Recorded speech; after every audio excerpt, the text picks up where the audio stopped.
This is the instructional spelling game JAWS, and what you'll need to play this game is 21 cards with one consonant printed on each of the cards. You'll need 21 cards with pictures corresponding to the sound of each consonant, and then you'll also need one card with a shark named JAWS on it. So, for example, you'll have to match up the pairs. So if I have the letter H, which makes a H sound, and also have the picture hand, I would match those two up. So what students are going to do, they're going to be dealt cards from the whole deck, and you can have 3 or more players as well, and the players are going to check for their pairs. So if they have them in their hands, they can lay them down on the table or on the floor where they might be playing.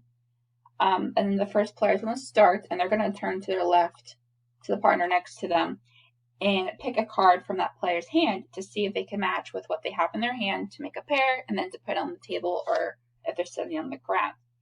And this game is going to continue in a circle until all the cards have been matched, and whoever has the JAWS shark card left in their hand is going to be the winner.